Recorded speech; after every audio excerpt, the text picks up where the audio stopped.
का टॉपिक है human respiratory system. पहले डाइजेस्टिव सिस्टम नहीं शुरू किया, रिस्पायरेटरी शुरू कर रहे हैं। यहीं से अब सब लोग एक साथ चलेंगे।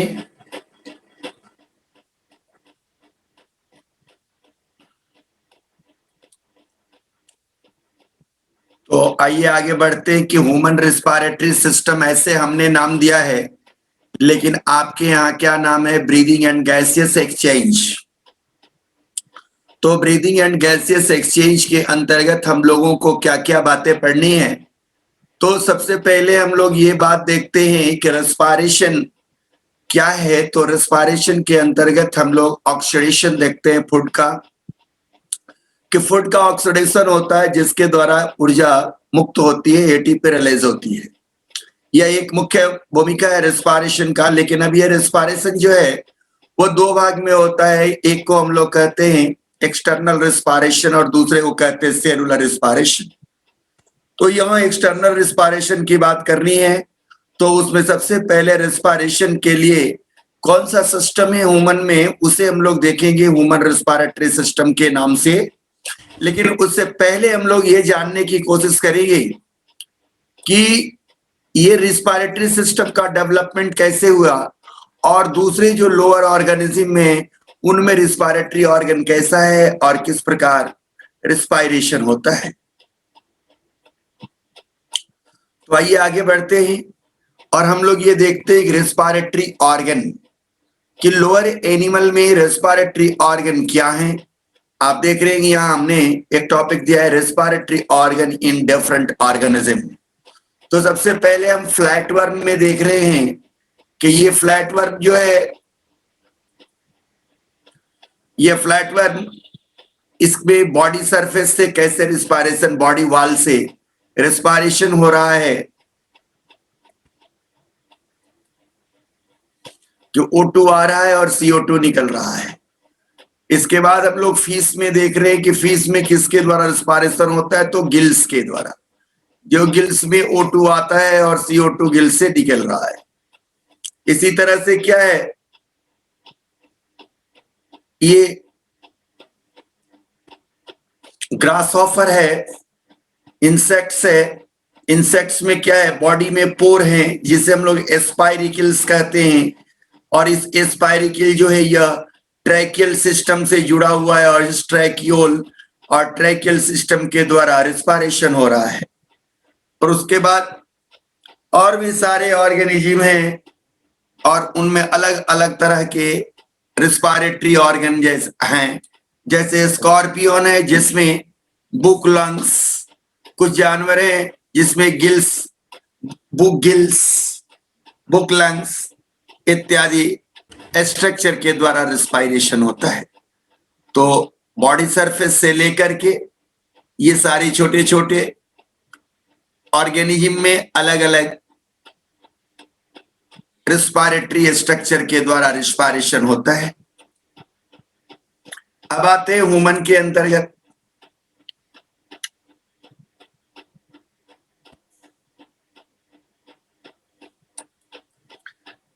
यहां हम दिखाने की कोशिश किए हैं कि ह्यूमन में किस प्रकार रिस्पायरेशन हो रहा है, बर्ड्स में किस प्रकार रिस्पायरेशन हो रहा है और ग्रासहॉपर में ट्रेकिया के द्वारा किस प्रकार रिस्पायरेशन हो रहा है। आप देख रहे हैं ह्यूमन में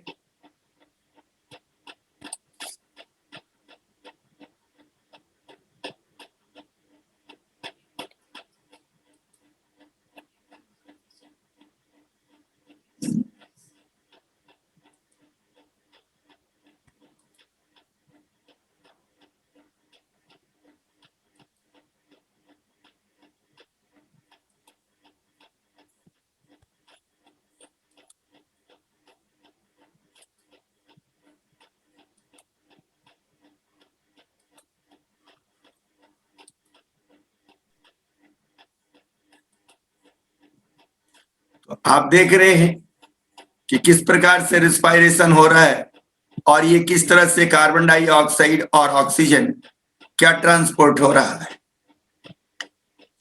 ये ग्रासहॉपर के अंतर्गत देख रहे हैं बॉडी वॉल स्पायरिकल के द्वारा किस प्रकार रिस्पायरेशन जा रहा है ऑक्सीजन अंदर जा रहा है और कार्बन डाइऑक्साइड बाहर आ रहा है।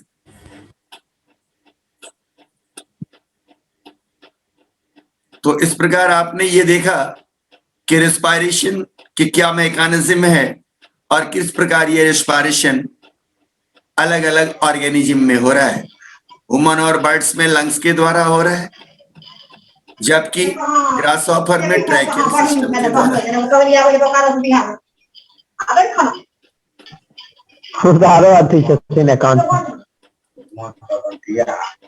आइए human respiratory system, human respiratory system की फंक्शनल एनाटॉमी क्या है, इस पर बात हम लोग करें।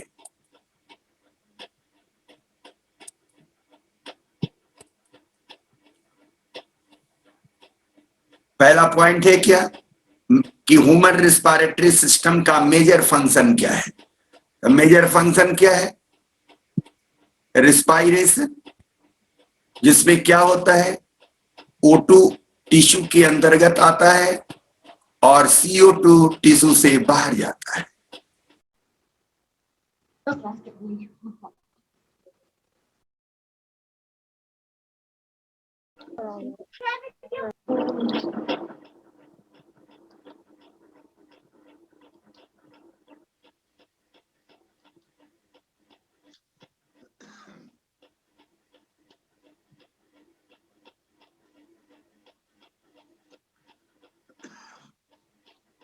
मेजर रिस्पायरेटरी ऑर्गन, तो मेजर रिस्पायरेटरी ऑर्गन में कौन है? Knows,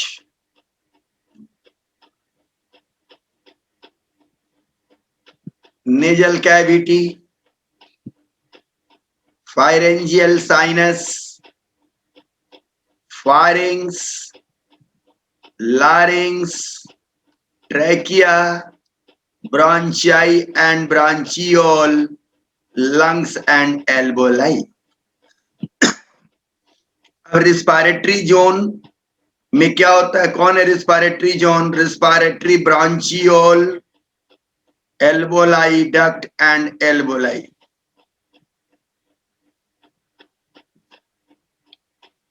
conducting zone, respiratory zone के बाद कंडक्टिंग जोन, जिसका काम क्या है? Gas transport. इसके अलावा क्या है? Diaphragm and intercostal muscle promote ventilation. Pulmonary ventilation किसके द्वारा? तो पल्मोनरी वेंटिलेशन में air into and out of lungs. External respiration, इसमें क्या है? Gaseous exchange between lungs and blood, transport gas in blood. Internal respiration, gas exchange between blood. तो ये elementary idea था। आए इसके बाद हम लोग देखें ह्यूमन रिस्पायरेटरी सिस्टम के क्या है इसमें। तो आप देखिए ह्यूमन रिस्पायरेटरी सिस्टम में कहां से ये शुरू होता है? तो नेजल कैविटी, यहां तो ये नेजल ओपनिंग है और इसके पीछे में ये क्या है? Nasal cavity. नेजल कैविटी के नीचे ये ओरल कैविटी, लेकिन नेजल कैविटी कहां से ओपन हो रहा है? फारिंग्स में। फारिंग से कहां है? एपिग्लॉटिस। एपिग्लॉटिस से कहां? लारिंग्स। लारिंग्स से कहां? ट्रैकिया। और ट्रैकिया से लेफ्ट लंग और राइट। अब राइट लंग में क्या है? Upper lobe, middle lobe, lower lobe. Left lung में क्या है? अपर लोब और लोअर लोब, और बीच में ये यहां पर क्या है? हार्ट। ये नीचे में क्या है? डायफ्राम। तो आपने देखा रिस्पायरेटरी ह्यूमन रिस्पायरेटरी सिस्टम को कि किस प्रकार एयर लंग्स तक जाएगा। आइए आगे बढ़ते हैं।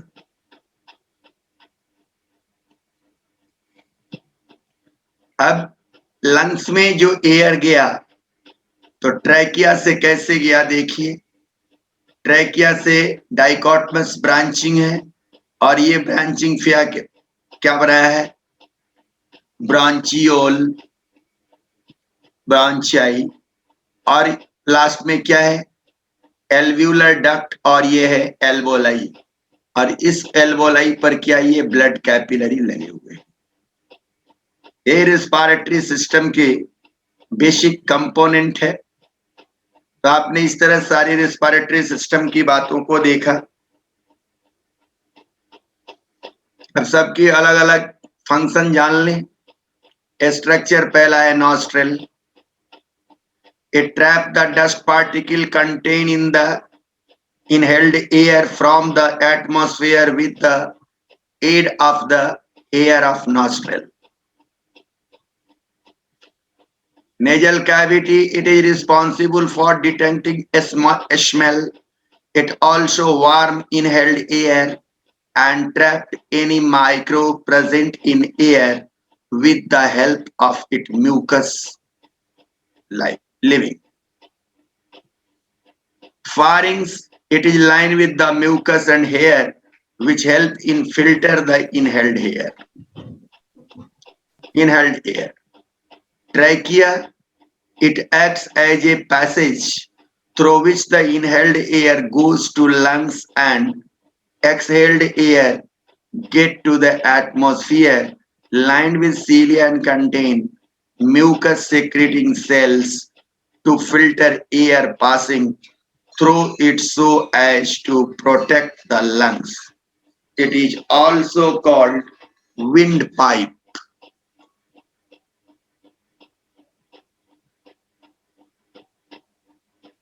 Lungs, there are the main organ for gaseous exchange which place in the alveoli. Larynx contain vocal cord which vibrate to produce sound when one of the speaking. It also lined with ciliated epithelium and mucus secreting cells which help to trap dust particle and microbes in the air. तो लारिंग्स का भी काम आपने समझा। Diaphragm, relax and contract to aid the gas exchange during breathing. Relax and contract to aid gas exchange during breathing. Intercostal muscle, regulate the variation of the movement of the rib to aid external respiration. Rib protect the lungs and also aid in breathing and forming rib cage. Bronchi, strengthened by incomplete ring of cartilage to keep it open from passage of air in the alveoli. तो आपने इन सबका function देखा कि nostril, nasal cavity, pharynx, trachea, lungs, larynx, diaphragm, intercostal muscle, rib and ब्रांचाई।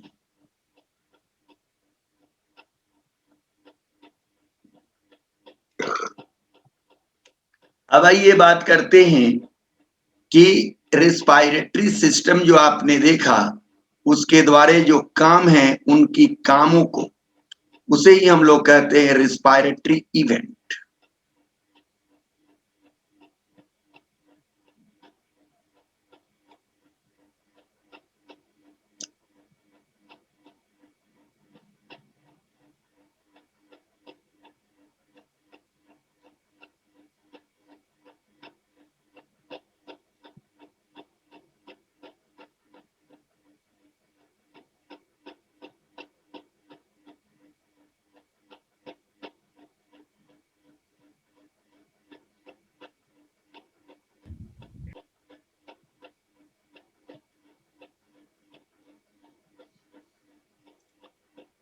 कि respiration में कौन कौन से इवेंट्स होंगे। तो पहला क्या है, ब्रीदिंग, दूसरा क्या है, external respiration, gaseous transport, internal respiration, cellular respiration.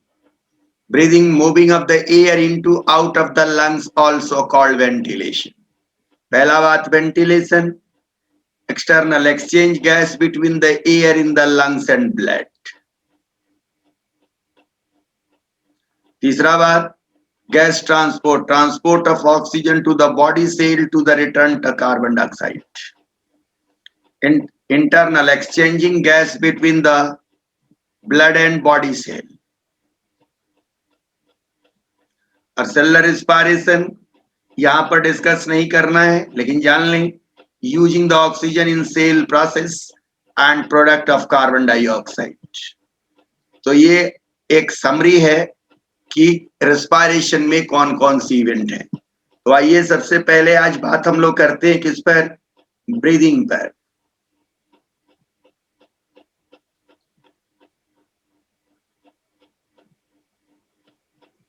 अब आप देखें, एक कंसेप्चुअल फिगर हमने आपको दिया है, एक्सटर्नल रिस्पायरेशन। इसको दो भाग में, पल्मोनरी वेंटिलेशन और गैसियस एक्सचेंज। पल्मोनरी वेंटिलेशन देखिए एल्वोलाई के द्वारा हो रहा है, और gaseous exchange between alveoli and blood capillary. Alveoli से क्या हो रहा है, ऑक्सीजन आ रहा है और एल्वोलाई को कार्बन डाइऑक्साइड ब्लड से जा रहा है। अब इसके बाद क्या है, पल्मोनरी वेंटिलेशन और पल्मोनरी गैसियस एक्सचेंज के बाद ट्रांसपोर्ट ऑफ गैसियस एक्सचेंज। तो यहां से ट्रांसपोर्ट देखिए कि बॉडी टिश्यू से CO2 का ट्रांसपोर्ट, बॉडी टिश्यू से CO2 का ट्रांसपोर्ट यहां तक,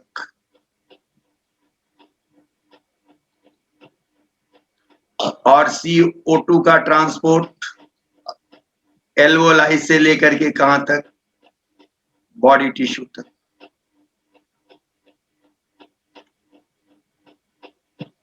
अब इसमें किसके द्वारा ट्रांसपोर्ट हो रहा है, तो पल्मोनरी सर्कुलेशन और सिस्टेमिक सर्कुलेशन। अब सिस्टेमिक सर्कुलेशन से गैसियस एक्सचेंज टिश्यू तक हो रहा है, और अब उसके बाद इस टिश्यू से सेल में क्या हो रहा है, रिस्पायरेशन हो रहा है, जो क्या होगा, cellular respiration.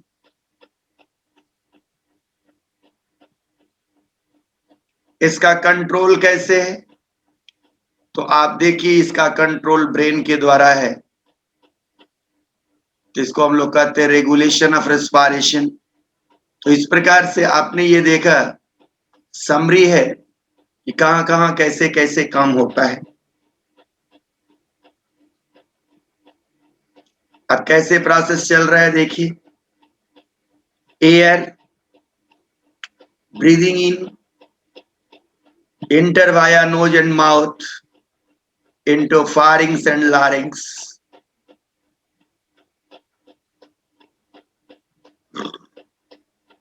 enter into trachea, further enter into right and left bronchi, then in bronchiole, finally enter into the alveoli, and from alveoli oxygen diffuse into the blood capillary. यही ऑक्सीजन की inhalation process होगी, और इसके उल्टा क्या होगा, carbon dioxide का exhalation.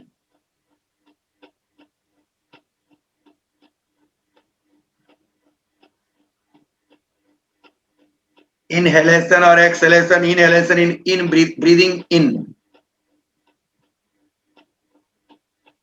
तो ब्रीदिंग इन में देखिए क्या होता है, चेस्ट का एक्सपेंड होना, रीब का बाहर की ओर आना और डायफ्राम का नीचे की ओर जाना। दो प्रक्रिया आप यहां देख रहे हैं, डायफ्राम का नीचे की ओर आना और चेस्ट को रीब को बाहर की ओर जाना। इस दोनों प्रक्रियाओं से क्या होगा, ब्रीद इन माने इनहेलेशन। इसके उल्टा देखिए आप, रीब को अंदर की ओर आना, डायफ्राम को ऊपर की ओर जाना, ये क्या करेगा, ब्रीदिंग आउट, यानी डायफ्राम ऊपर की ओर आएगा और आपका रीब के अंदर की ओर जाएगा। तो इससे क्या होगा, वॉल्यूम कम हो जाएगा और एयर बाहर आ जाएगा। लेकिन जब डायफ्राम नीचे की ओर जाएगा और चेस्ट बाहर की ओर एक्सपेंड करेगा तो वॉल्यूम बढ़ेगा, जिससे एयर क्या होगा, अंदर की ओर जाएगा।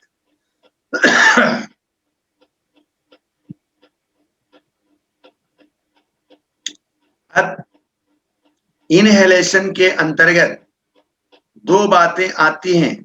एक को हम लोग कहते हैं रिस्पायरेटरी वॉल्यूम और दूसरे को कहते हैं रिस्पायरेटरी कैपेसिटी।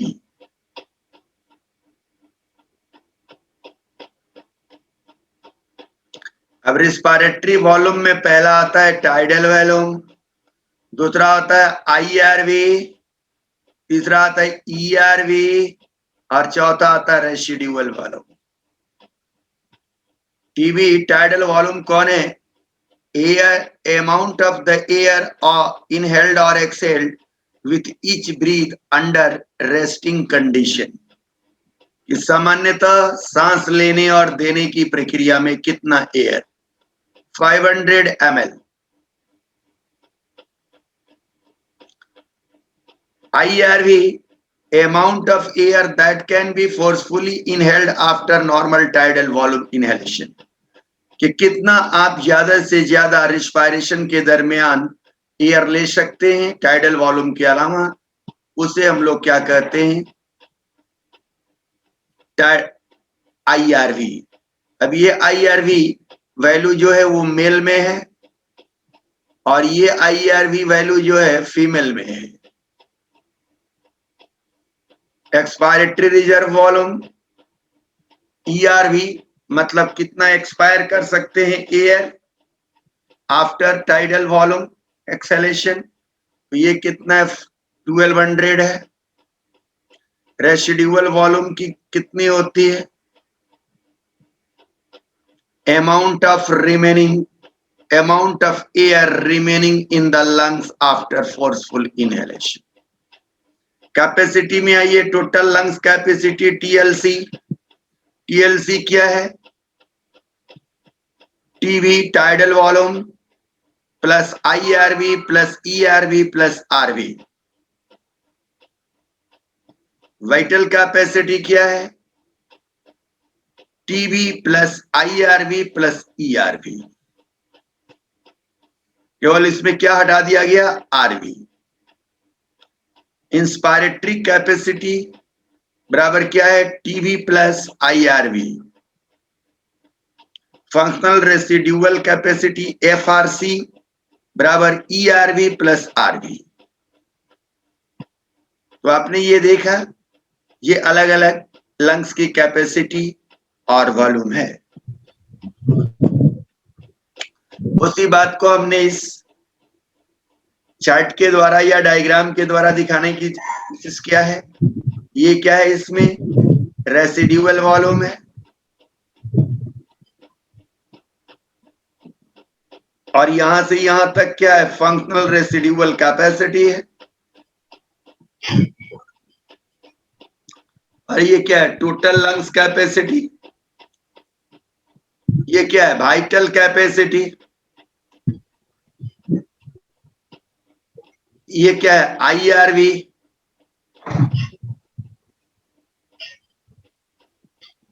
ERV है, ये है IRV।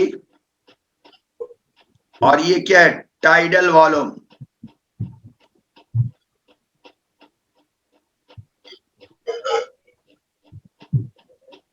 Tidal volume. तो आप सब लोग बात समझ रहे हैं, कोई नई चीज नहीं है ये, वही बात जो समझा है। टोटल लंग्स कैपेसिटी इतना तो, vital capacity plus residual volume बराबर टोटल लंग्स कैपेसिटी,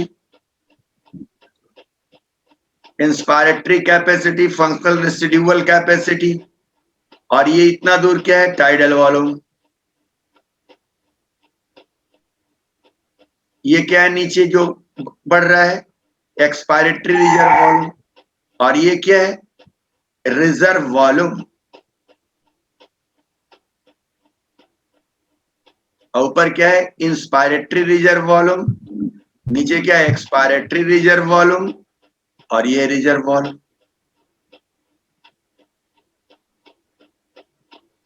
अब आइए इसके बाद हम लोग थोड़ी सी बात करें, चर्चा करें, transport of gases in the blood stream.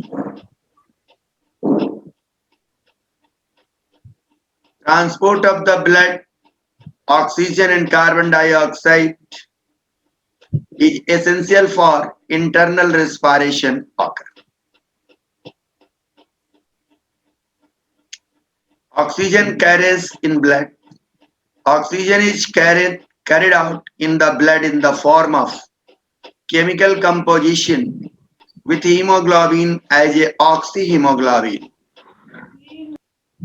कितना, 98.5% of the blood oxygen.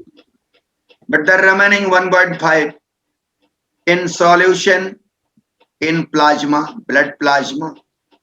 Oxyhemoglobin is the unstable compound that under certain condition radially dissociate releasing oxygen. तो आपने देखा कि ऑक्सीजन का ट्रांसपोर्ट ब्लड में दो विधि से होता है, आइदर ऑक्सीहीमोग्लोबिन और dissolve in blood plasma.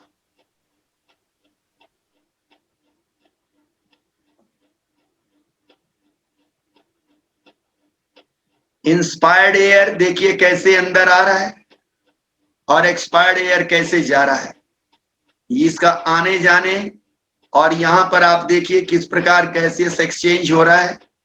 It is totally depend upon diffusion, partial pressure and diffusion. अब यहां से ये फिर आगे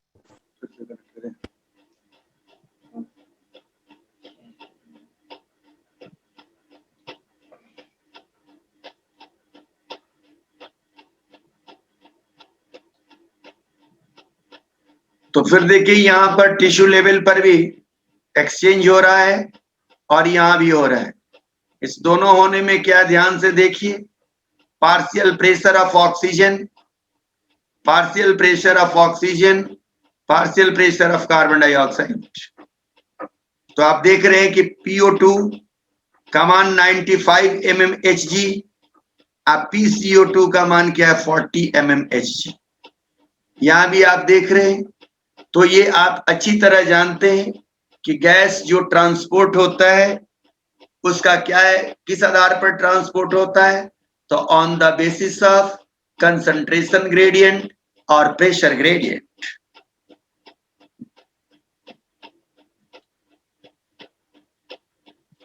आप देखिए किस प्रकार ये एल्वोलाई में, और ये ब्लड कैपिलरी है और ये एल्वोलाई है। तो ब्लड कैपिलरी में ये कार्बन डाइऑक्साइड देखिए कैसे एल्वोलाई में आकर के ऊपर की ओर चला जा रहा है, और ऑक्सीजन ऊपर से आकर ब्लड कैपिलरी में कैसे चला जा रहा है।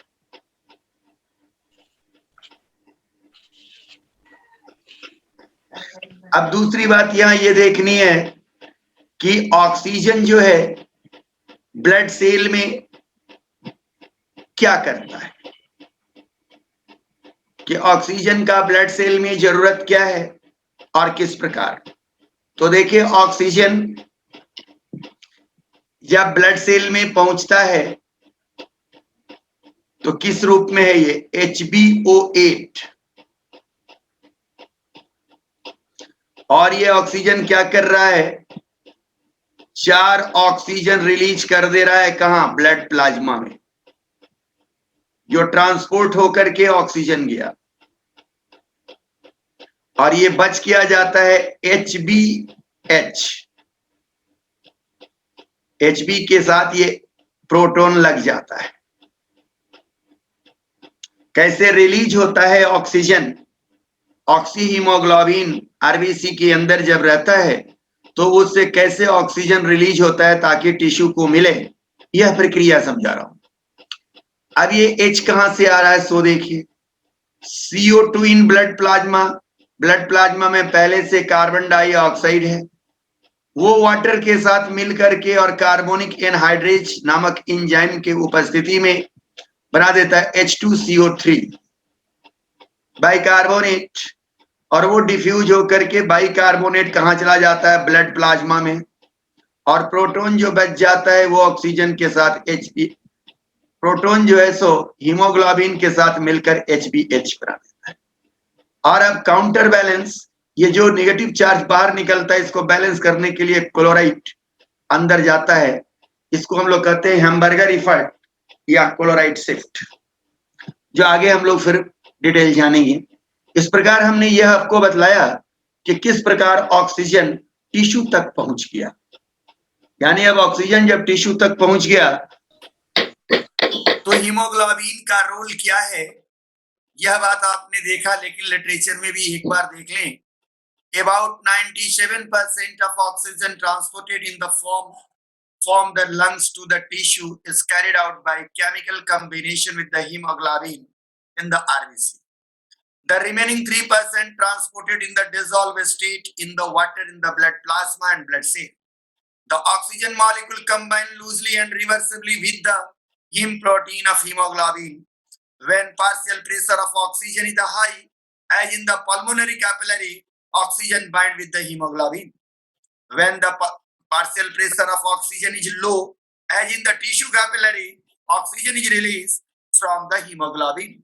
यही बात आप लोगों ने देखा था कि हीमोग्लोबिन से ऑक्सीजन कैसे रिलीज होता है।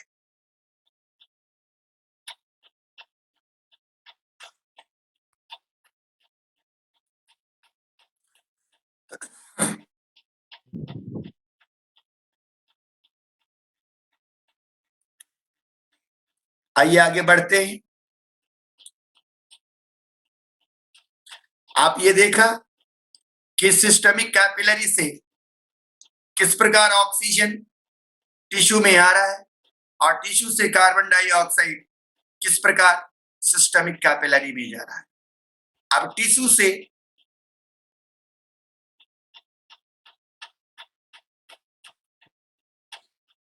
अब आप ये देखें कि टिश्यू से किस प्रकार सेल के अंदर माइटोकॉन्ड्रिया में ऑक्सीजन आ रहा है, और ये ऑक्सीजन माइटोकॉन्ड्रिया में कार्बन डाइऑक्साइड बना के फिर कैसे निकलता है। अब ये कार्बन डाइऑक्साइड का ट्रांसपोर्ट यहां से हम लोगों को देखना है, लेकिन कार्बन डाइऑक्साइड के ट्रांसपोर्ट को देखने के पहले हम लोग देखेंगे oxygen dissociation curve. Oxygen dissociation curve आप पूछेंगे क्या है ऑक्सीजन डिसोसिएशन कर्व, तो हीमोग्लोबिन की बाइंडिंग कैपेसिटी ऑक्सीजन के साथ कहलाती है हीमोग्लोबिन डिसोसिएशन कर्व। अब आप देख रहे हैं कि इधर हीमोग्लोबिन सैचुरेशन परसेंटेज में दिखाया गया है 20, 40, 60, 80, 100%। और इधर क्या है, पार्शियल प्रेशर ऑफ ऑक्सीजन दिखाया गया है कि जैसे जैसे पार्शियल प्रेशर ऑक्सीजन का बढ़ेगा वैसे वैसे हीमोग्लोबिन में सैचुरेशन होगा। और ये नॉर्मल कैसा ये काम होता है, ये नॉर्मली ऐसा होता है। अब देखिए ये 40 और 50, 60 के बीच यह कंडीशन 50 का होगा।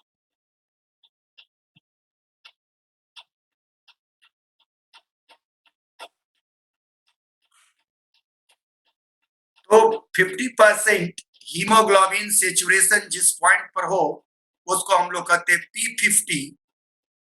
उसका नाम क्या देते हैं? P50।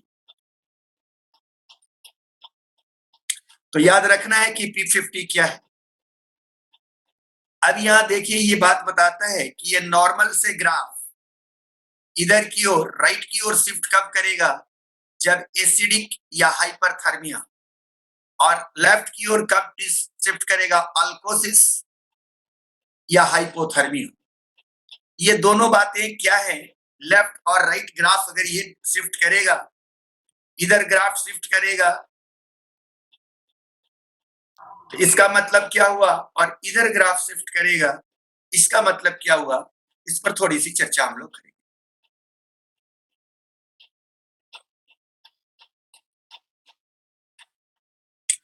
इस ग्राफ को देखिए, इसमें क्या है? ये नॉर्मल आपका ग्राफ है जिसे हम लोग ऑक्सीजन डिसोसिएशन कर्व कहते हैं। ये क्या किया है? राइट की ओर शिफ्ट किया है। ये पोजीशन क्या है? राइट की ओर शिफ्टिंग। तो ग्राफ ऐसे हो जाएगा। कब? जब P50 की वैल्यू इंक्रीज करेगी।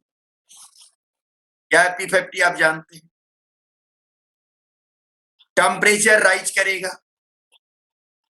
PCO2 का वैल्यू राइज करेगा और पीएच का वैल्यू गिरेगा। तो ग्राफ नॉर्मल से छोड़कर राइट की ओर शिफ्ट करेगा। अगर पीएच की वैल्यू बढ़ेगी, PCO2 की वैल्यू ब्लड में घटेगी, टेम्परेचर गिरेगा, P50 की वैल्यू डिक्रीज करेगी, तो ग्राफ किधर होगा? लेफ्ट की ओर जाएगा, इधर की ओर। ये ग्राफ है। तो ग्राफ की शिफ्टिंग हमेशा क्वेश्चन में पूछा जाता है कि ग्राफ राइट कब शिफ्ट करेगा, लेफ्ट कब शिफ्ट करेगा। इन बातों को आप हमेशा ध्यान देंगे और इस ग्राफ की मदद से समझेंगे।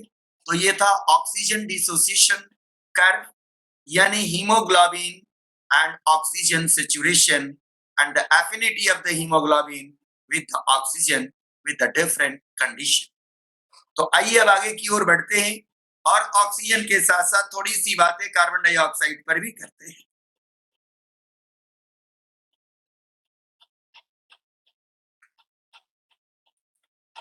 Haldane effect. The amount of carbon dioxide transported is marked effectively by PO2। यानी कार्बन डाइऑक्साइड का transport partial pressure of oxygen पर डिपेंड करता है। Haldane effect, increasing O2 saturation, reduce CO2 content and shift the CO2 dissociation curve to right। आपने अभी पीछे देखा था कर्व जो है वह राइट और लेफ्ट दोनों तरफ कब कब किन किन कंडीशन में। तो कर्व राइट कब हुआ? जब O2 सैचुरेशन रिड्यूस हुआ और CO2 content shift, CO2 dissociation. ऐसा क्यों हुआ? Due to increasing of PO2। और यही हाल्डेन इफेक्ट कहलाता है। Decrease in the formation of carbamino compound, release of H plus ion from hemoglobin and resulting dehydration of HCO3। This change takes place in the lungs। तो आपने अब ये समझा होगा कि हाल्डेन इफेक्ट क्या है। अब आते हैं difference between bore and Haldane effect. Bohr effect क्या है? It is the effect by which the presence of CO2 decrease the affinity of hemoglobin for CO2। याद रखना है कि which is the presence of CO2। अगर CO2 की ज्यादा मात्रा है तो CO2 क्या करेगा? O2 को Hb से बाइंड करने से रोकेगा। इस बात को क्या कहते हैं हम लोग? Bohr effect. Haldane effect, it is the effect by which the combination of O2 with Hb displace CO2 from Hb। कि जितने जैसे जैसे Hb से O2 में बनते जाएगा, CO2 से रिलीज होते जाएगा। तो आपने दोनों बातें देखा। आपके यहाँ ऐसी चर्चा नहीं है बोर इफेक्ट और हाल्डेन इफेक्ट, लेकिन साइड बुक आप देखेंगे तो वहां इसकी चर्चा होगी, इसलिए हमने यहाँ थोड़ी सी चर्चा किया है। अब आइए समरी देखते हैं।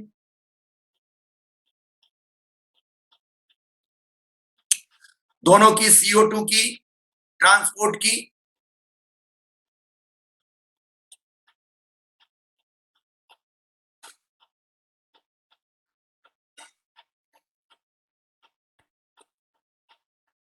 CO2 ट्रांसपोर्ट की ब्लड में की समरी कैसे है। तो अब यहां एक बात छोटी सी जानिए। यहां देखिए ये टिश्यू सेल है और ये क्या है, एल्वोलाई है। तो आप पहले एल्वोलाई से चलिए। एल्वोलाई से कार्बन डाइऑक्साइड आया, कार्बन डाइऑक्साइड आकर के कहा आ गया, हीमोग्लोबिन के साथ बंध करके क्या बना दिया, HbO2। लेकिन ये Hb कहां से आया था। अब CO2 की बात देखिए कि CO2 कहां से, तो टिश्यू में क्या हो रहा है कि क्लोराइड आयन सबसे पहले आरबीसी से बाहर जा रहा है। अभी उल्टा आपने देखा था, क्या हो रहा है, क्या हो रहा है, हिचकी आ रहा है, क्या पानी पियो।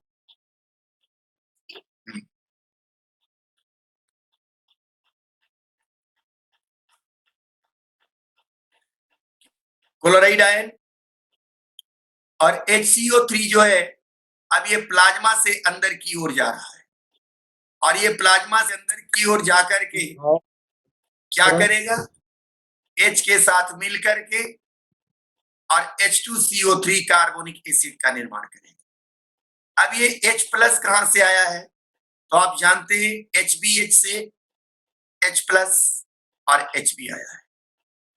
अब ये HB क्या होगा, या तो O2 के साथ कंबाइंड होगा या HbCO2 के साथ कंबाइंड होकर के डिजॉल्व ऑक्सीजन के रूप में कन्वर्ट कर जाएगा और इस प्रकार ये डिजॉल्व ऑक्सीजन एल्वोलाई में चला जाएगा। साथ में क्या होगा, जो डिजॉल्व ऑक्सीजन ब्लड प्लाज्मा में है वो भी इसके साथ चला जाएगा। तो ये कंडीशन आपने एल्वोलाई में देखा। लेकिन कार्बन डाइऑक्साइड बना कहां था, तो वो टिश्यू सेल में। तो इसलिए आइए टिश्यू सेल में कार्बन डाइऑक्साइड बना, तो पहला कंडीशन क्या हुआ, उसमें से कुछ भाग ऑक्सीजन का ब्लड प्लाज्मा में डिजॉल्व हो गया। अब डिजॉल्व होने के बाद दूसरा कुछ भाग क्या हुआ, आरबीसी के अंदर आया, और भी कुछ भाग जो आरबीसी के अंदर आया वो क्या किया, हीमोग्लोबिन के साथ मिलकर कार्बा एमिनो हीमोग्लोबिन का निर्माण किया। कार्बा एमिनो हीमोग्लोबिन, इसलिए एक पॉइंट ये हो गया और एक पॉइंट ये हो गया। दो रास्ते हो गए, या तो ब्लड में डिजॉल्व कर जाएगा, ब्लड प्लाज्मा में आरबीसी के अंदर डिजॉल्व करेगा, या हीमोग्लोबिन के साथ बाइंड करके कार्बा एमिनो हीमोग्लोबिन के रूप में ट्रांसपोर्ट होगा। अब तीसरा पॉइंट, कार्बन डाइऑक्साइड वाटर के साथ कार्बोनिक एनहाइड्रेज की उपस्थिति में कार्बोनिक एसिड बनाएगा, जो डिसोसिएट होकर के प्रोटॉन और बाइकार्बोनेट बनाएगा।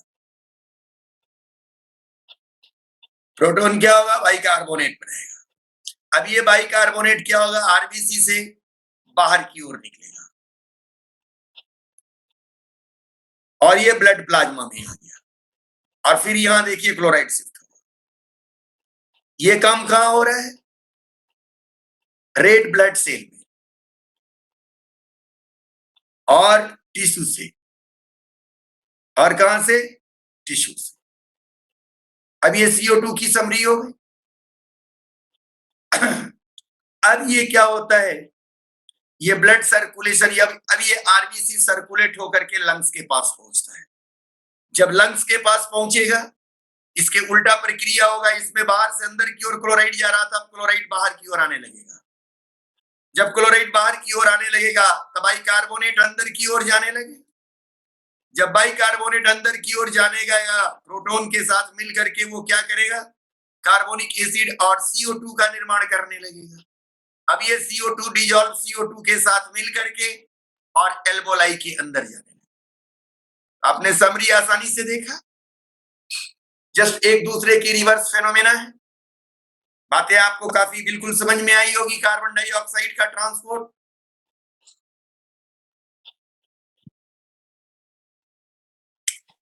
ये देखिए यहां पर क्या है, ये टिश्यू बने हुए, टिश्यू सेल बने हुए, इन सबसे कार्बन डाइऑक्साइड इंटरस्टिशियल फ्लूइड में आ रहा है।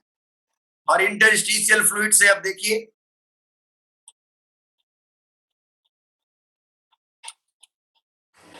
पहला condition dissolve in blood plasma,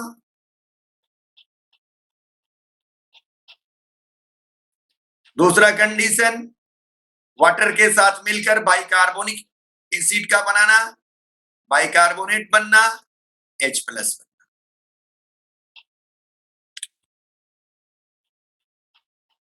ये ब्लड प्लाज्मा में भी हो सकता है और यही काम आरबीसी के अंदर होता है। देखिए आरबीसी के अंदर भी CO2 आया, H2O के साथ मिला,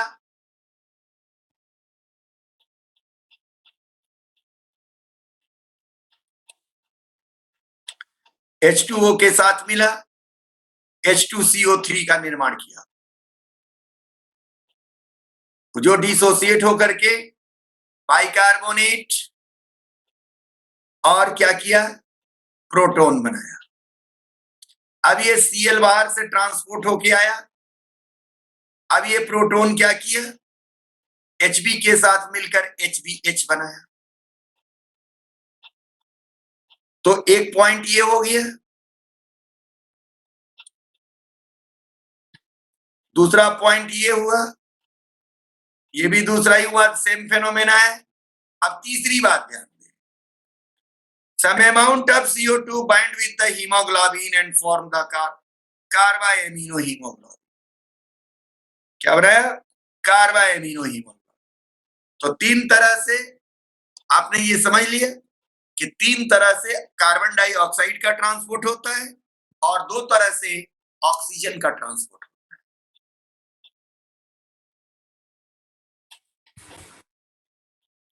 तो इस प्रकार हमने आपको गैसियस ट्रांसपोर्ट की बातें बताई और इस चैप्टर में आपको इतनी ही बातें जाननी थी। Gaseous transport, gaseous exchange, ventilation, तो आपकी अपनी टेक्स्ट है जो आप पढ़ लेंगे और इसके बाद आप लोग अभी तुरंत आज से लेकर रात में क्वेश्चन करेंगे ताकि एक छोटा सा और डिस्कशन इस पर हम कल देंगे, जिसके अंतर्गत हम ये देखेंगे कि कंट्रोल ऑफ रिस्पायरेशन, कि रिस्पायरेशन को किस तरह कंट्रोल किया जाता है, एंड सम नॉर्मल डिजीज या deformity along with the respiratory system। तो ऑक्सीजन कार्बन डाइऑक्साइड के रूप में